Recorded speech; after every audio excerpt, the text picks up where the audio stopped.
बात जुर्म से जूझते आवाम की हो या समाज में बढ़ते क्राइम ग्राफ की हो, अपराध की हर सूरत के पीछे छुपा होता है कोई ना कोई गुनहगार।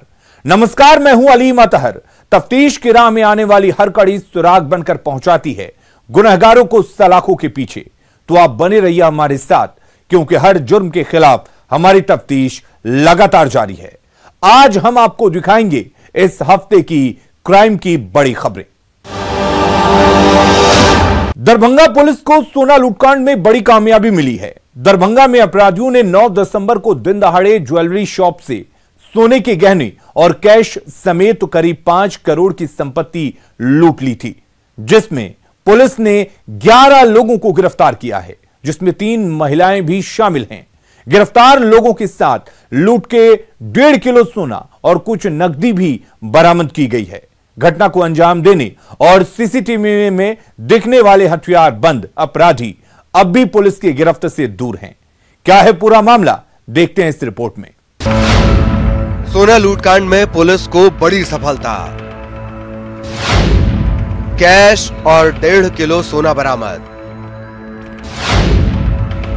3 महिलाओं समेत 11 आरोपी गिरफ्तार। 9 दिसंबर को हुई थी 14 किलो सोने की लूट।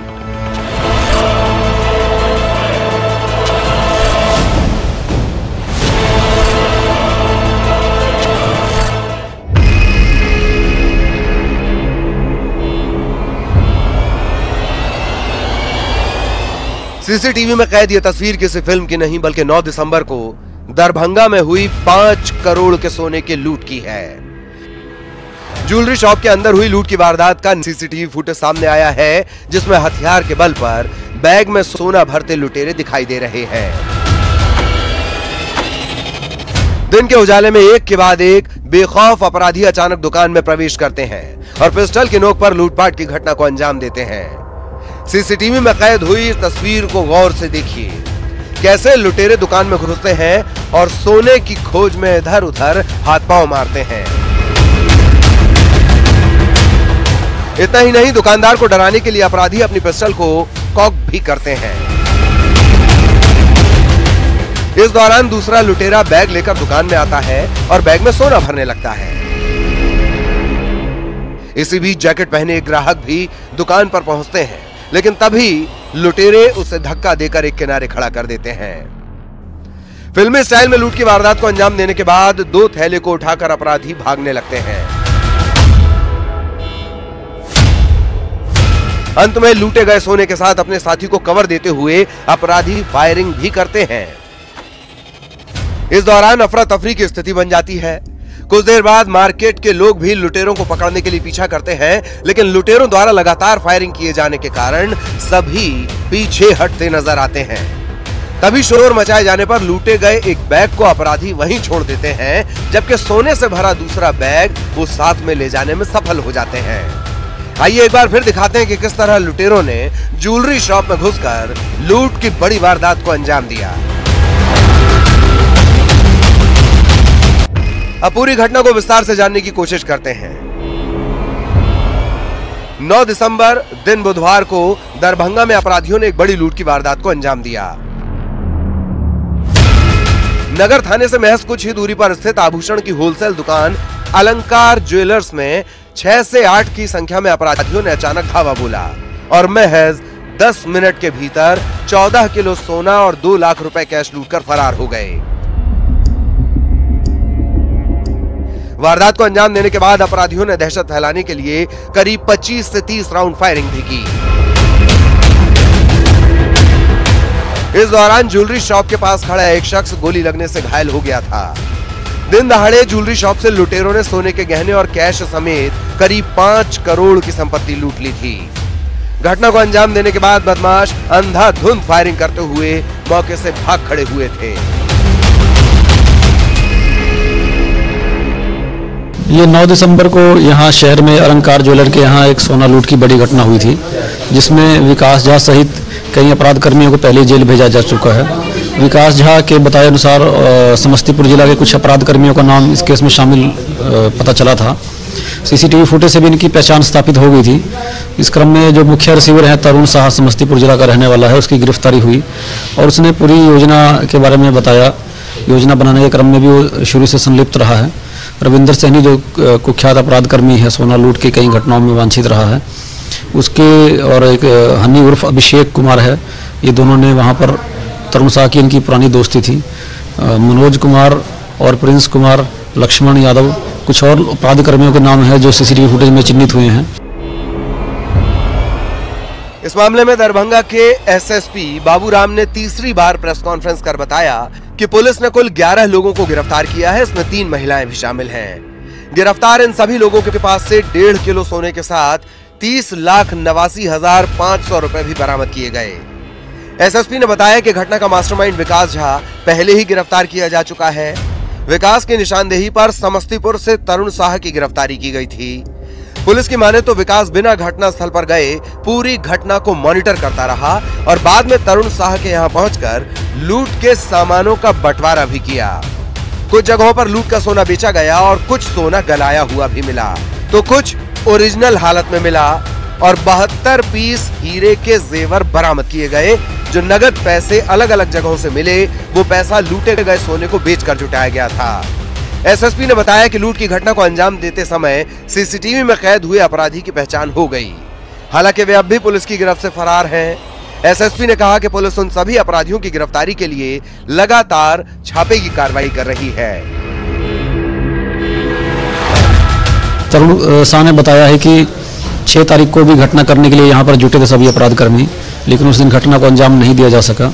9 तारीख को उन्होंने घटना को अंजाम दिया और फिर 9 तारीख की शाम को जो लूटा गया सोना था उसका बंटवारा मनोज राय के घर पर, तरुण साहा के घर पर ही इन्होंने किया। इसके बाद कुछ एक अपराध कर्मियों के हिस्से का काफ़ी बड़ी मात्रा में सोना तरुण साहा ने बेगूसराय जिला में एक ज्वेलर के यहाँ बेचा था, जहाँ छापामारी के क्रम में 400 ग्राम गलाया हुआ सोना और 2 गिरफ्तारी हुई है वहाँ से। इसके अलावा समस्तीपुर जिला में मनोज राय, प्रिंस कुमार के घर से छापामारी के क्रम में काफ़ी मात्रा में सोना और कैश की बरामदगी हुई है। ये कैश इन लोगों को तरुण साहा ने ही सोना बिक्री से दिया था। तरुण साहा की निशानदेही पर ही ये छापेमारी हुई और ये बरामदगी हुई है। इसके अलावा दलसिंह सराय से 60 ग्राम सोना बरामद हुआ एक सुनार के यहाँ से।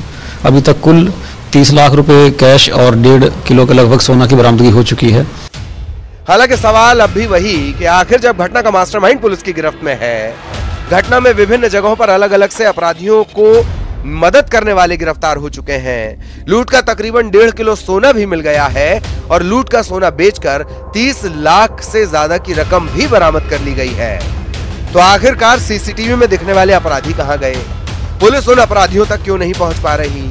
जब तक सीसीटीवी में दिखने वाले अपराधी पुलिस की गिरफ्त में नहीं आते, तब तक पुलिस की तमाम उपलब्धियों पर सवाल तो खड़े होते ही रहेंगे। सीसीटीवी फुटेज से सभी अपराधी की पहचान हुई है। मुख्यतः में समस्तीपुर जिला के अपराध कर्मी हैं जो दुकान में अंदर घुस के लूटपाट किए थे। उन सभी का पुराना भी गोल्ड लूट का काफ़ी लंबा इतिहास है, कई कांडों में संलिप्त रहे हैं। लेकिन अभी जो गिरफ्तारियां हुई हैं, मुख्य रूप से इनके परिजनों की गिरफ्तारियां हैं जिन्होंने लूटे गए सोना को और इससे बिक्री से जो प्राप्त पैसा था उसको छिपा के रखा गया था। वो सभी अभी अपने घर से फरार हैं। इनमें से कुछ अपराध कर्मी ऐसे हैं जो अपने घर पे काफ़ी लंबे टाइम से रहते ही नहीं हैं। उनका मुख्य पेशा अपराध करना है, जो घर पर भी शायद उनको घर वाले घुसने नहीं देते हैं। इस कारण से या छिपने के डर से वो कहीं किराए पर रहते हैं। इनकी पीछे में एसटीएफ और हमारी टीम लगी हुई है, जल्दी इनकी गिरफ्तारी होगी। बहरहाल सीसीटीवी में दिखने वाले अपराधी कहां गए? पुलिस उन अपराधियों तक क्यों नहीं पहुंच पा रही? जब तक सीसीटीवी में दिखने वाले अपराधी पुलिस की गिरफ्त में नहीं आते, तब तक पुलिस की तमाम उपलब्धियों पर सवाल तो खड़े होते ही रहेंगे। न्यूज़ 18 के लिए दरभंगा से विपिन कुमार दास की रिपोर्ट।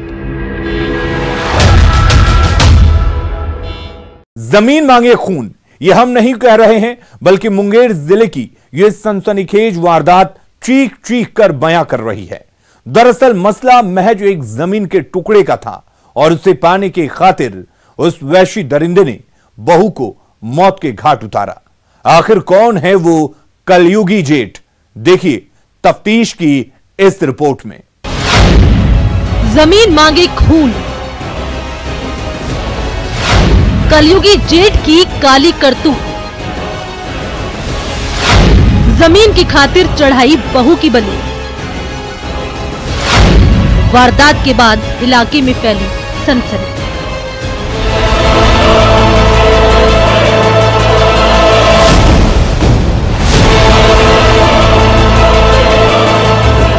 कहते हैं आपसी विवाद की वजह हमेशा जर जोरू और जमीन होती है और अच्छे से अच्छे रिश्ते में फूट डाल देती है और आंखों में लालच और फरेब के सपनों को ऐसे परोसने लगती है जिसमें व्यक्ति खोकर किसी भी हद से गुजरने के लिए तैयार हो जाता है। उसके दिलो दिमाग में बस अपनी काली करतूतों को पूरा करने की हवस लगातार हावी होती नजर आती है और वो उस राह पर निकल पड़ता है जिस राह पर उसे पश्चाताप के सिवा कुछ भी नसीब नहीं होता।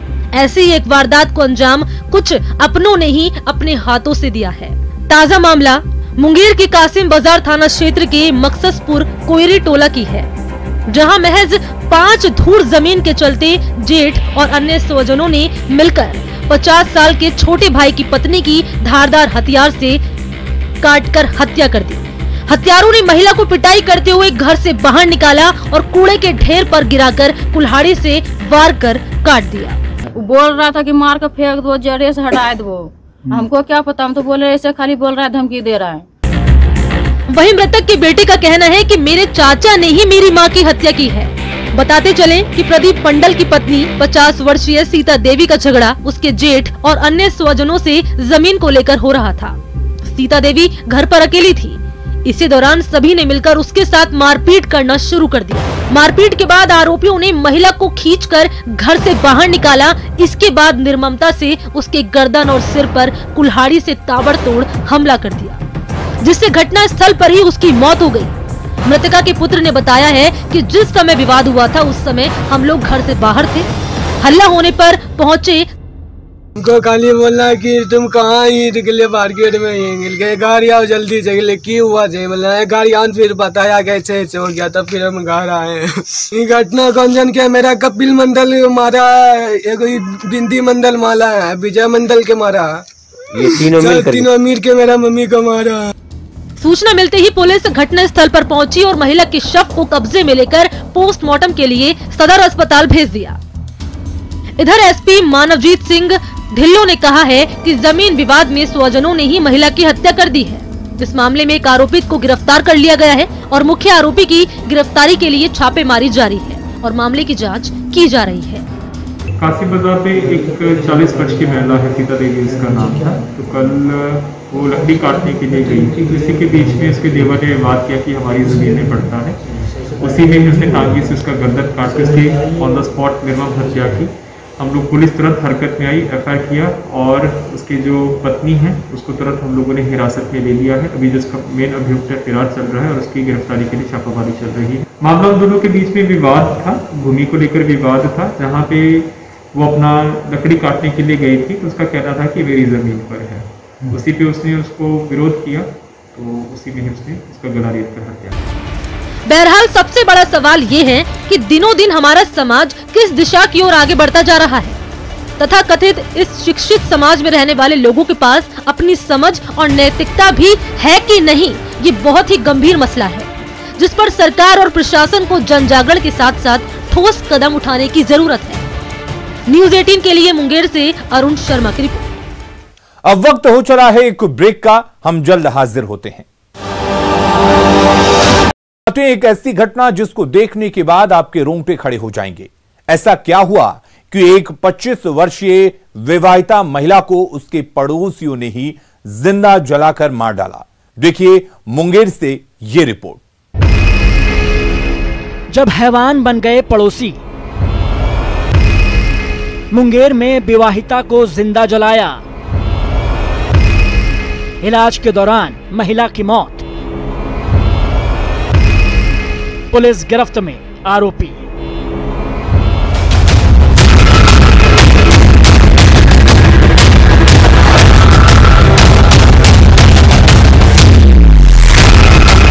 रहे थे, पीछे से आया, डायरेक्ट डिब्बा लिया चूल्हा से, ढार दिया और जल्दी से माचिस बार के लगा दिया। क्या लगा दिया? किशन घर का बलग में। जी हाँ, सुना आपने, ये पुष्पा देवी है जो मरने से पहले खुद के साथ हुए घटनाक्रम के बारे में बता रही हैं। कहते हैं मरते वक्त कोई झूठ नहीं बोलता। मृतका ने बताया कि उसे किस तरीके से जिंदा जलाया गया और उसे किसने जलाया है। पीछे से आया, डायरेक्ट डिब्बा लिया चूल्हा से, ढार दिया और जल्दी से माचिस बार के लगा दिया। क्या लगा दिया? घर का बगल में। अब हम आपको बताते हैं कि आखिर पूरा मामला है क्या। मुंगेर के नया रामनगर थाना क्षेत्र के मिल्कीचक में पड़ोसियों ने घर में घुसकर 25 साल की एक विवाहिता के ऊपर केरोसिन छिड़क कर आग लगा दी, जिससे महिला करीब 90% तक झुलस गई। वहीं घटना के बाद पड़ोसी महिला को उसी हालत में छोड़कर फरार हो गए, जिसके बाद आसपास के लोगों ने इसकी जानकारी महिला के ऑटो ड्राइवर पति को दी। महिला के परिवार वाले उसे इलाज के लिए सदर अस्पताल ले गए, जहां प्राथमिक उपचार के बाद बेहतर इलाज के लिए चिकित्सकों ने उसे भागलपुर रेफर कर दिया, जहां इलाज के दौरान उसकी मौत हो गई। सूचना पर अस्पताल पहुंची पुलिस और प्रतिनियुक्त मजिस्ट्रेट प्रमोद कुमार बैठा द्वारा महिला का फर्द बयान लिया गया, जिसमें महिला ने अपने पड़ोस के ही कुछ युवकों और उसके परिवार वालों पर जिंदा जलाने का संगीन इल्जाम लगाया है। मरने से पहले पुष्पा देवी ने बताया कि वो घर में काम कर रही थी। इसी दौरान उसका पड़ोसी लखुआ ताती का बेटा पालू उर्फ किशन, मसूदन ताती का बेटा गुलशन समेत उसके परिवार के कुछ लोग घर में दाखिल हो गए और घर में एक डिब्बे में रखे केरोसिन को पीछे से उसके ऊपर उड़ेल कर उसे आग लगा दी, जिसके बाद सभी वहां से फरार हो गए। पुष्पा ने बताया कि उसके पड़ोसी पालू उर्फ किशन का उसके पति सूरज ताती से पैसों को लेकर शादी से पहले से ही विवाद चल रहा था, जिसे लेकर आए दिन दोनों परिवारों के बीच झगड़ा होता रहता था।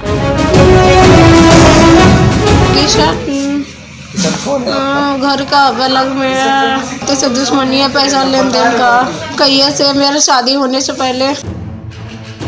इधर मृतका के पति सूरज ने बताया कि उसका पालू उर्फ किशन से पैसों को लेकर कोई विवाद नहीं था। घटना के वक्त वो ऑटो चलाने गया था।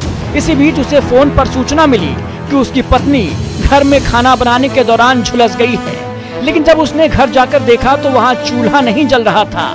उसने बताया कि घर में उसकी पत्नी बच्चे के साथ दिन भर अकेले रहती थी, जबकि पूरे दिन वो ऑटो लेकर बाहर ही रहता था। गाड़ी चला तो तू एक लड़का हम तो देखे न इसका जानकारी, हम तो देखे न जाके वहाँ हम किसे देखे ये लोग का नाम दीदी जहाँ तक देखी बोली उसका भी वहाँ चला, ठीक है, उसका भी वहाँ जेलर का झगड़ा उड़ा किया होगा।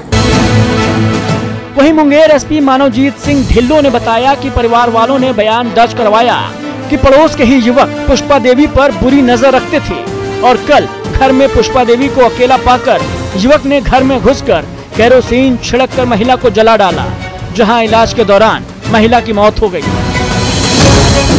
इस मामले में पुलिस ने आरोपी युवक को पकड़कर जेल भेज दिया है और इस केस को स्पीडी ट्रायल चलाने की अनुशंसा भी की गई है ताकि आरोपी को सजा मिल सके।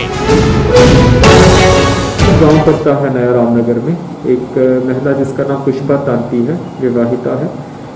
उसका कल जब वो रात शाम को अपने घर पर थी तो उसने परिजनों में आरोप लगाया है कि उसी का एक जो बगल वीर था पोलू तांती जिसका नाम है, घर में घुसा और उसके ऊपर बुरी नियत रखता था और उसने उसके ऊपर केरोसिन डाल के उसको जला दिया। तुरंत उसको अस्पताल लाया गया महिला को, महिला का बयान रिकॉर्ड हुआ। महिला ने भी बोला कि पोलू तांती ने मुझे जलाया है। पुलिस ने तुरंत उसको गिरफ्तार भी कर लिया, वो हिरासत में यहाँ जेल जा रहा है। लेकिन महिला क्योंकि उसके तकरीबन 85% बर्न था तो भागलपुर में इसके इलाज के क्रम में मृत्यु हो गई है, लेकिन इसका जो अभियुक्त है वो गिरफ्तार हो गया है और हम इस केस को त्वरित विचार के स्पीडी ट्रायल पे भी ले रहे हैं। अब देखने वाली बात होगी कि पकड़े गए आरोपी को पुलिस कब और कितनी सजा दिला पाती है।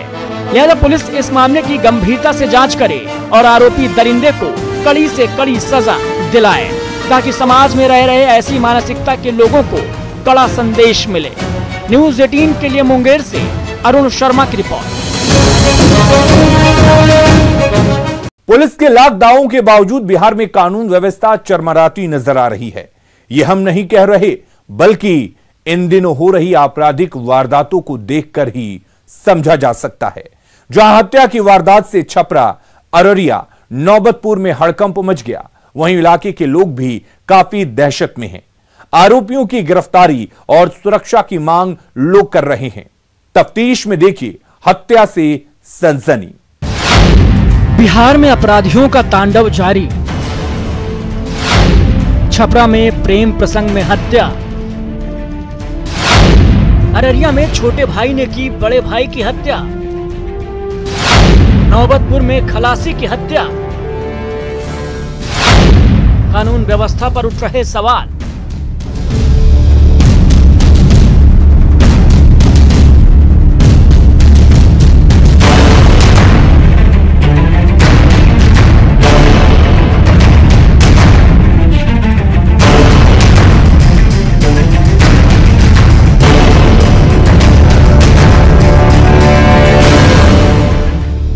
सबसे पहले हम बात छपरा की करते हैं, जहां अवतार नगर के भगवानपुर गांव में बीएड की छात्रा की संदेहास्पद परिस्थितियों में मौत हो गई। मृतका के पति का आरोप है कि गांव के ही एक युवक ने उसे मानसिक रूप से प्रताड़ित किया और उसके साथ अश्लील हरकतें की, जिससे परेशान होकर शकुंतला देवी ने थाने में शिकायत भी की थी, लेकिन पुलिस ने कोई कार्रवाई नहीं की और आरोपी मंचले ने महिला को जहर देकर मार डाला।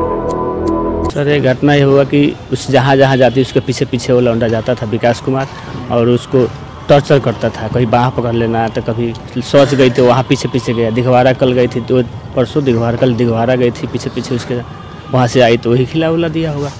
फिलहाल पुलिस शव को पोस्टमार्टम के लिए छपरा सदर अस्पताल भेज चुकी है। सारण के एसपी संतोष कुमार ने इस मामले को प्रेम प्रसंग का मामला बताते हुए मामले की जाँच की बात कही है।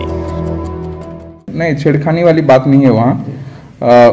उसमें भी बात यही आ रही है कि कोई किसी के साथ संबंध की बात आ रही है, जिसको आप कह सकते हैं कि पति पत्नी के बीच आपसी विवाद, सामंजस्य का ना होना या किसी अन्य के साथ होना। तो ये कहीं ना कहीं निजी जिंदगी से जुड़े सवाल हैं, जिसके आधार पर जो है ये बात हुई है। अब बात अररिया की करते हैं, जहां भरगामा में जमीन विवाद में छोटे भाई ने बड़े भाई का कत्ल कर दिया। पहले कुदाल से सर पर वार किया और बाद में गोली मारकर हत्या कर दी। हत्या की वारदात से पूरे गांव में दहशत फैल गई। परिजन बाल किशोर ने बताया कि जय किशोर की हत्या उसके ही छोटे भाई ने कर दी। भूमि का बंटवारा हो चुका था, लेकिन छोटे भाई जयप्रकाश को लगता था कि बंटवारा सही नहीं हुआ है। इसी वजह से छोटे भाई जयप्रकाश ने अपने बड़े भाई की निर्मम हत्या कर दी। क्यों मारा? फिर कौन मारा?